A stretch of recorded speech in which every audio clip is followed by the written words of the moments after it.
Hello bankers, welcome back. आशा करते हैं आप सभी लोग काफी अच्छे होंगे। So in this session we are going to continue with our summary session based on AFM subject. Okay, so JAIIB AFM, so जिसमें पहला यूनिट आपका जिसको हमने लास्ट सेशन के अंदर आपका डिस्कस किया था। आई होप आप सभी ने देखा होगा। नहीं देखा है तो इस चैनल के ऊपर आपको समरी सेशन का एक एएफएम सब्जेक्ट वाइज आपका प्लेलिस्ट बनाया गया है, तो उस प्लेलिस्ट में आपको ये मिल जाएगा। ठीक है, और अगर चैनल को सब्सक्राइब नहीं किया है तो please do subscribe and do share with your friends. तो गाइज आज के सेशन में हम लोग बात करने वाले हैं यूनिट 2 के बारे में। So if you talk about unit 2, it is named as basic accountancy procedures. बहुत ही इंपॉर्टेंट यूनिट आपका ये है। ठीक है, you will get at least 2 to 3 marks question based on this unit, and question will be based, most of time question will be based on concepts and conventions of accountancy. Okay, तो क्या होते हैं इन सबको समझेंगे। So we have concepts of accountancy, going concern concept, dual entry, principle of conservatism, revenue recognition and realization, accrual and cash basis. Okay, so these are some areas जहां से हर बार आपका ये कहीं ना कहीं इनसे रिलेटेड क्वेश्चन आपका पूछे जाते हैं। जैसे एंटिटी कॉन्सेप्ट क्या होता है, बिजनेस एंटिटी कॉन्सेप्ट या money measurement concept, cost concept and going concern concept या ड्यूल एस्पेक्ट ऑफ अकाउंटेंसी, ऐसे क्वेश्चंस जो आपको यहां से देखने के लिए मिलेंगे। Okay, so I'll try to summarize this particular session or this particular unit like within 15 to 20 minutes, and that content is definitely going to help you in your upcoming examination. Okay, so in our previous session where we talk about the basic of accountancy, I hope everybody is aware about this particular process now. और अगर आप लोगों ने नहीं देखा है तो please do watch the previous one and do not miss any video. ठीक है, ये जो सीक्वेंस है आपका इसको आपको फॉलो करना है। ठीक है, आप लोगों के टाइम को ध्यान में रखते हुए ये सारी सेशन आपका डिजाइन किए गए जिससे आप आसानी से अपना जो भी कोर्स कंटेंट है उसको आपका कवर अप कर सकें। And my 100% content is align with Macmillan books, so जहां से आपको क्वेश्चन मिलते हैं। ठीक है, सो अगर सीएआईबी होता तो हमें कुछ अदर रेफरेंसेस भी लेने पड़ते, but this is JIB and खासकर एएफएम सब्जेक्ट है या पीपीबी है या आरपीडब्ल्यूएम है, तो जहां पे 90% कंटेंट आपका अलाइन होता है मैकमिलन बुक के साथ। इंडियन इकोनॉमी के अंदर थोड़ा बहुत जो अपडेट्स है वो आपको करने पड़ते हैं। ठीक है, तो आपका पहले हम लोग स्टार्ट करेंगे कॉन्सेप्ट ऑफ अकाउंटेंसी से, right. So first we will start with concept of accountancy. So whenever we talk about concepts and conventions, तो जिस तरीके से आपका दिए गए हैं, ठीक है, जैसे अकाउंटिंग कॉन्सेप्ट्स आपका क्या क्या है। First one is cost concept, money measurement concept, business entity concept, realisation concept, dual aspect concept and historical record concept. ठीक है, जिसमें आपका जैसे अगर हम लोग रिपोर्टिंग स्टेज पे इनकी बात करें, ठीक है, रिकॉर्डिंग स्टेज पे ये सारे going concern concept, matching concept, accounting period concept, convention of conservatism, convention of full disclosure, convention of materiality, convention of consistency. Okay, तो ये जो पूरा यूनिट आपका है वो कहीं ना कहीं आपका जो कॉन्सेप्ट अकाउंटिंग कॉन्सेप्ट्स के ऊपर रिकॉर्डिंग स्टेज और आपका रिपोर्टिंग स्टेज, इन दो स्टेजेस के ऊपर आपको देखने के लिए मिलेगा। ठीक है, so first we will start with the reporting recording stage. So where we have cost concept, money measurement, realisation, business entity, आपका गोइंग कंसर्न कॉन्सेप्ट। अब देखो क्या होता है गाइस, जैसे जब भी आप अपने अकाउंट्स को प्रिपेयर कर रहे होते हैं, ठीक है, let's say if you are preparing account for some XYZ company, ठीक है, so there are few things, there are few principles which you have to remember। ठीक है, इन प्रिंसिपल्स को ध्यान में रखते हुए आपको अपने बुक्स को प्रिपेयर करना होता है, राइट। तो उन वो प्रिंसिपल्स आपका जो यहाँ पे दिए गए, तो जिसमें सबसे पहले अगर हम लोग बात करें आपका business entity concept, I hope most of you जिन्होंने जो इनके बारे में अवेयर होंगे, ठीक है, हाउ दिस वर्क। ठीक है, विल टेक वन एग्जांपल, उसके थ्रू हम लोग पूरे सेशन को आपका ड्राइव करेंगे। ठीक है, so suppose that there is a person or there is a proprietor called Mr. X who started a business। इसने एक बिजनेस स्टार्ट किया, suppose that XYZ limited. Okay, इसको रजिस्टर्ड किया गया आपका XYZ limited. Suppose that X started this business with a risk capital आपका जो इसने इनिशियल पैसा कंट्रीब्यूट किया था that was 5 crore rupees. Okay, अब यहां से बिजनेस एंटिटी कॉन्सेप्ट या जिसको एंटिटी कॉन्सेप्ट भी बोला जाता है वो आपका लागू होना शुरू हो जाएगा। ठीक है, तो एंटिटी कॉन्सेप्ट क्या कहते हैं, वो बेसिकली जो आपके प्रोपराइटर हैं उसको अलग करता है किससे, आपका बिजनेस से। ठीक है, so business is a separate economic unit which is an artificial person created by law. Law is Companies Act 2013 at present, ठीक है, and earlier it was 1956, ठीक है, so 2013। तो जैसे कोई जब आप कंपनी अकाउंट्स को पढ़ेंगे तो जहां पे कंपनी को डिफाइन किया गया under section 20 of companies act 2013, company is an association of person which who contribute money or money worth to achieve a same goal। ठीक है, इस तरीके से आएगा, उसके ऊपर हम लोग बाद में आएंगे। ठीक है, तो अब ये जो एंटिटी कॉन्सेप्ट है ना, ये क्या कहती है कि अब बिजनेस अपने आप में एक सेपरेट इकोनॉमिक यूनिट है। ठीक है, सो और दूसरा कोई भी ट्रांजेक्शन होगा तो that will be account in the name of XYZ limited और in the name of this economic unit. ठीक है, not in the name of proprietor और आपका जो भी एक्स हमारा है। ठीक है, so that means this concept separate proprietors और ओनर्स फ्रॉम द बिजनेस। ठीक है, तो ये आपका इस तरीके से रहेगा। ठीक है, एंड प्रोपराइटर जो बेसिकली लाइक हम लोग इस तरीके से भी बात कर सकते हैं, ये कॉन्सेप्ट आपका जो ओनर एंड मैनेजमेंट को सेपरेट करता है। ठीक है, management means board of directors. ठीक है, बोर्ड ऑफ डायरेक्टर्स का जो अपॉइंटमेंट है that is generally done by the your proprietor itself. ठीक है, और दिस एक और चीज आपको यहां से समझनी है, money contributed bye owner is liability on the firm. ये आपका कंपनी के ऊपर क्या होगी, लाइबिलिटी आपकी होगी। अब आपने सेग्रीगेट कर दिया, दोनों को अलग अलग कर दिया, तो अब अलग कर रहे हो तो आप हम लोग ये क्या मान के चल रहे हैं कि जो एक्स ने 5 करोड़ रुपए इसको क्या दिए हैं, उधार दिए हैं। ठीक है, so XYZ limited they borrowed 5 crore rupees from this and this is known as risk capital. Risk capital क्यों बोलते हैं, ठीक है, क्योंकि इसके ऊपर कोई फिक्स रिटर्न आपका नहीं है। अगर ये बिजनेस चलेगा तो उसको रिटर्न आपका मिलेगा, उसकी स्टेक होल्डिंग 100% है and he'll take the benefit also, right. तो इस तरीके से आपका ये काम करता है। पहला entity concept, I hope this सबको समझ में आया होगा। ठीक है, दूसरा आपका money measurement concept, anything which can be measure into money which will be part of your accounts. ठीक है, इसका मतलब ये हुआ कि जैसे अगर हमने कोई सेल किया, कोई परचेज किया, कोई इक्विपमेंट परचेज किया, ठीक है, सो वो सब आपका उनको आपको अकाउंट करना है। Anything which have material effect, कुछ भी ऐसी चीज जिसका आपका मनी में जिसको नापा जा सकता है उसकी आप जर्नल एंट्रीज करेंगे। But anything which can not be measure into money will not include that one. जैसे health of proprietor is important for the business, but हम अब जैसे एक न्यूज चैनल है, ठीक है, सपोज दैट जो कहीं ना कहीं एक सिंगल फेस पे चलता है। ठीक है, अगर वो वही उस जिसने उसको स्टार्ट किया है, ठीक है, अगर कल के डेट में उस पर्सन को कुछ हो जाता है, ठीक है, तो कहीं ना कहीं उसके बिजनेस के ऊपर इफेक्ट आएगा, बट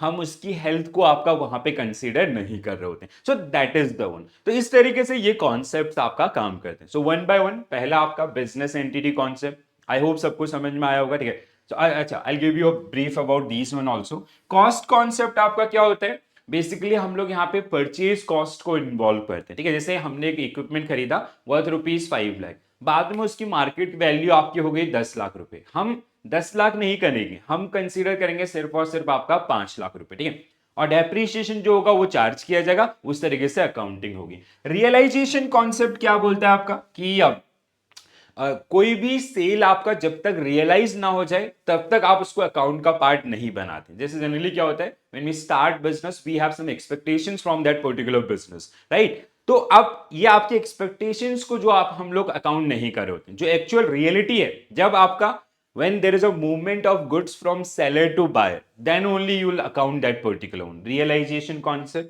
गोइंग कंसर्न कॉन्सेप्ट आपका क्या होता है, you can not decide the life of that particular business. ठीक है, business is a going concern, ये 1 साल चल सकता है, 10 साल, 50 साल, 100 साल, 150 साल। ठीक है, तो जैसे जैसे ट्रांजेक्शन होंगे उस तरीके से आप उसको अकाउंट करेंगे। हम ऐसे नहीं करेंगे कि 10 साल का अकाउंटिंग एक साथ आपका बैठ के कर ले। ठीक है, तो पहला आपका बिजनेस एंटिटी कॉन्सेप्ट। ठीक है, देखो यहाँ पे सबसे जरूरी चीज है आपकी अंडरस्टैंडिंग। अगर आपको ये समझ में आ गया ना, तो वो आपको 100% अप्लाइड बेस्ड क्वेश्चन देगा और आप उस नॉलेज को वहां पे अप्लाई कर पाएंगे। ठीक है, सो this concept separate the entity of proprietor from the business.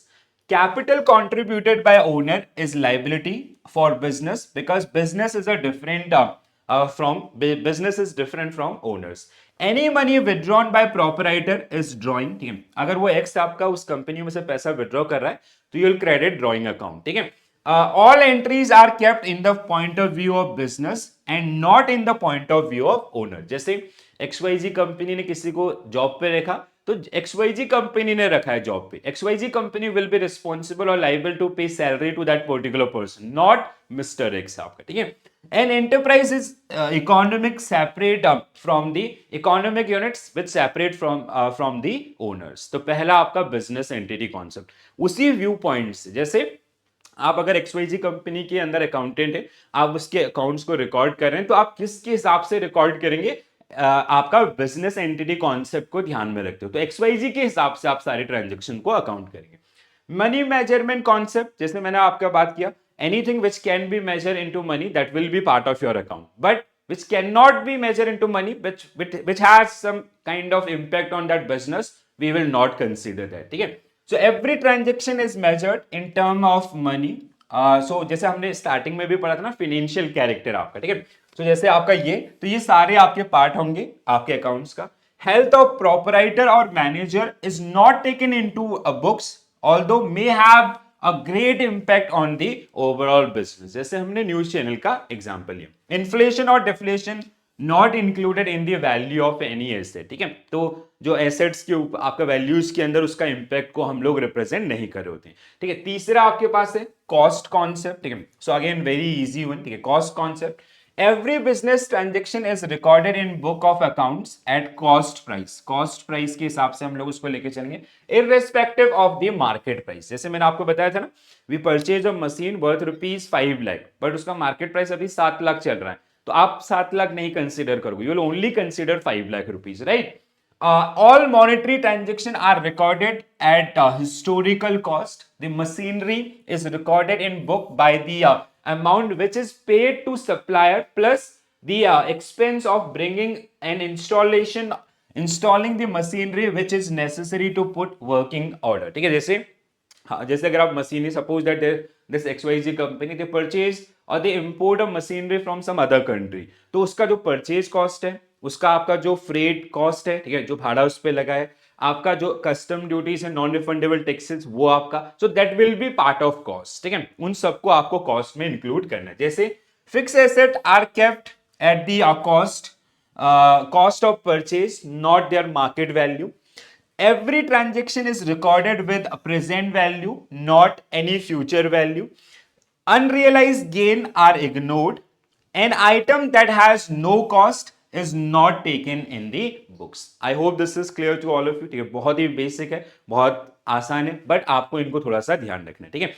अगला हमारे पास है गोइंग कंसर्न कॉन्सेप्ट, ठीक है। तो जैसे मैंने आपको बोला कि business is a going concern, जैसे कोई भी एक्टिविटीज हो रही तो हम, जैसे अगर उसका फाइनेंशियल में कुछ भी ऐसा प्रॉब्लम है, you will not give up, ठीक है, अंटिल अनलेस जब तक वो बिजनेस आपका लिक्विडेशन में नहीं जाता है। जैसे जैसे ट्रांजेक्शन होंगे वैसे वैसे आप उसको रिकॉर्ड करेंगे, ठीक है। सो this concept indicate that business is a going concern. This mean that business continue with its activities as usual and the transaction are recorded accordingly। if an expense is incurred and its utilities consumed during the year, then it is treated as an expense, otherwise it will treated as an asset। जैसे हमने एक machine खरीदा और उस machine का हम 10 साल तक उसका economic life is suppose that 10 years, so that machine will be part of your asset side for next 10 years, ठीक है। हमने रेंट आपका पे किया, सेम टाइम में उसका कंजम्पशन हुआ, that is called revenue expenditure, ठीक है। हमने सैलरीज पे किया, so that is called your expense during that particular time duration, ठीक है। तो वैसे ही आपका एडजस्टमेंट, उस मशीन का लाइफ आपका 10 year है, तो वो एक्सपेंस आपका अगले 10 year तक हम लोग उसको एडजस्ट करते हुए जाएंगे, ठीक है। So application, fixed asset are valued at cost, not at their market value, ठीक है। Depreciation is provided based on total number of years of life of asset, ठीक है। जैसे 10 साल था तो जो भी आप मेथड यूज करें उसके हिसाब से उसको अकाउंट करेंगे। Balances, balance of 1 year are carried forward to the next year। Reserve and provisions are created for any future liability। Deferred revenue expenditure are written off over a number of years। It also help in investors as they can assume the life of business entity to be indefinite. ठीक है, तो इस तरीके से आपका ये जो आपका काम करेगा, कॉज जिसको हमने नाम दिया आपका going concern concept. Dual entry system, ये हर कोई जानता होगा आई होप। ठीक है, so every transaction has dual effect where one account is getting debited, so there will be there will be a definite credit। ठीक है, so that means every debit has a corresponding equal credit। ठीक है, तो जब भी आप books में या अकाउंटिंग आपका करेंगे तो हर एक ट्रांजेक्शन का दो इंपैक्ट होंगे। एक अगर आपका डेबिट हो रहा है तो उसका एक करस्पॉन्डिंग आपका क्या होगा, क्रेडिट आपका होगा। सो कुछ इस तरीके से जो आपका ये काम कर रहा होता है। ठीक है, so quickly go through this particular one guys.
Okay, just quickly go through this one. Huh? I'll get back to you. Just a minute, huh?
हाँ, next one is dual entry system. तो जैसे जब भी आप accounts को कहीं ना कहीं प्रिपेयर करते हैं तो हर एक ट्रांजेक्शन के दो इंपैक्ट होंगे, जहां पे एक अकाउंट आपका क्या होगा, डेबिट होगा और दूसरा आपका क्रेडिट होगा। ठीक है, so every transaction has two aspect. ठीक है, so one where or we can say every debit has a corresponding credit. A scientific system in which the business transaction are recorded in book of accounts in two accounts. One account is getting debited, so there is a corresponding credit. ठीक है, so which is to be a debited। and अब यहाँ पे कहीं ना कहीं आपको ये चीज समझ में आनी चाहिए जो आप अगले क्लास में समझेंगे, जहां पे टाइप्स ऑफ अकाउंट अगर आप पढ़ेंगे तो आपको यहाँ पे क्लियरिटी मिलेगा। ठीक है, नेक्स्ट वन रियलाइजेशन कॉन्सेप्ट, जो मैंने आपको बताया कि जब तक आपका जो मूवमेंट ऑफ गुड है फ्रॉम सेलर टू बायर वो होता है, then only you will account those particular transaction.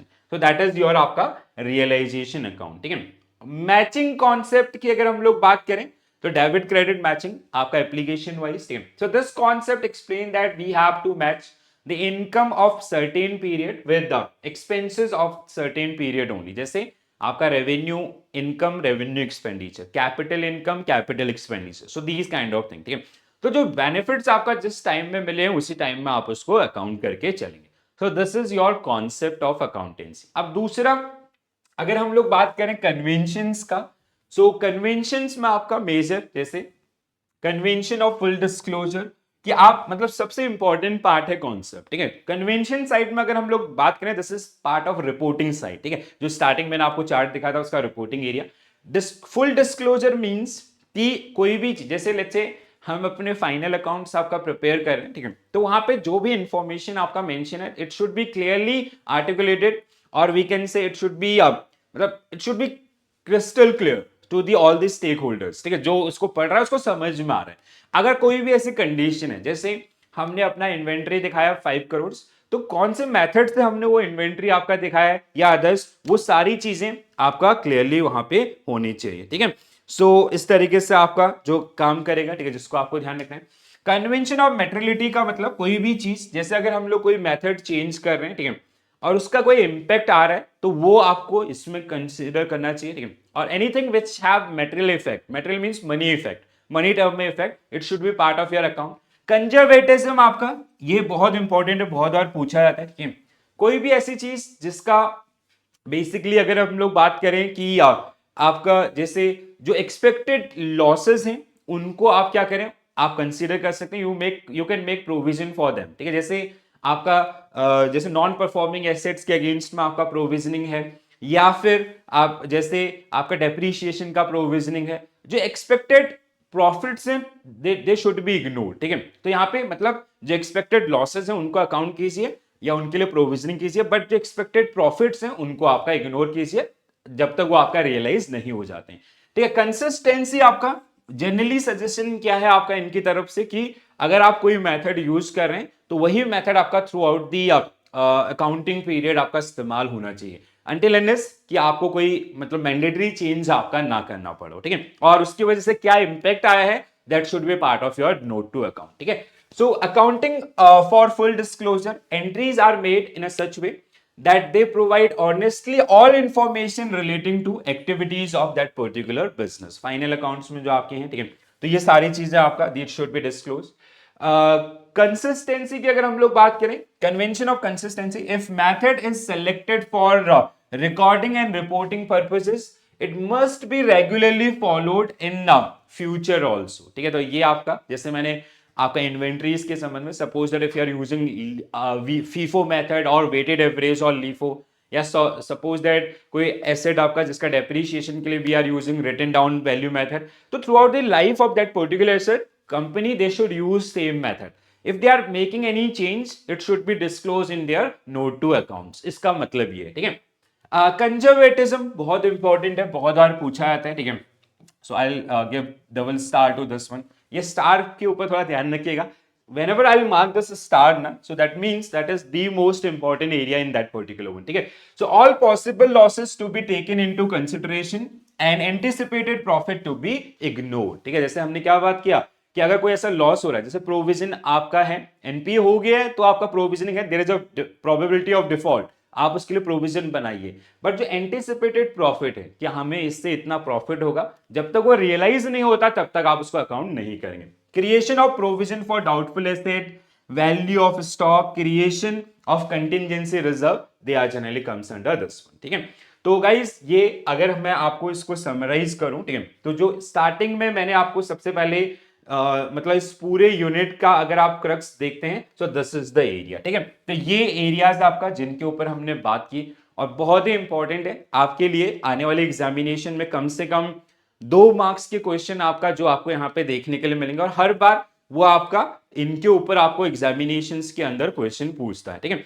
तो आई होप ये सबको सारे समझ में आए होंगे, ठीक है। अगर आपका कोई भी डाउट है तो आप टेलीग्राम ग्रुप का लिंक आपको डिस्क्रिप्शन में दिया गया, वो आप ज्वाइन कर सकते हैं, या फिर आप कमेंट सेक्शन के अंदर भी आपका मेंशन कर सकते हैं, ठीक है। And I am marking star here also. ये एक ऐसा चैनल है जो आपको आने वाले समय में जेआईबी एग्जाम क्लियर करने में पूरी मदद करेगा, ठीक है, in your all subject. So please जो लोग जिन्होंने अभी तक सब्सक्राइब नहीं किया सब्सक्राइब कर लें, और अपने जो साथी बैंकर्स हैं उनके साथ भी शेयर कीजिए, ठीक है, तो जिससे थोड़ा सा like we can have maximum reach. इसके अलावा कैसा लगा सेशन जरूर बताइएगा, और अगर आप लोगों की कोई और क्वेरीज हैं और कोई ऐसे टॉपिक जो आपको परेशान करें तो वो भी आप हमारे साथ शेयर कर सकते हैं। Will definitely make videos on those particular topic also. Okay, so this is it from my side guys, thank you for watching this session, bye bye, take care all, have a nice day, thank you.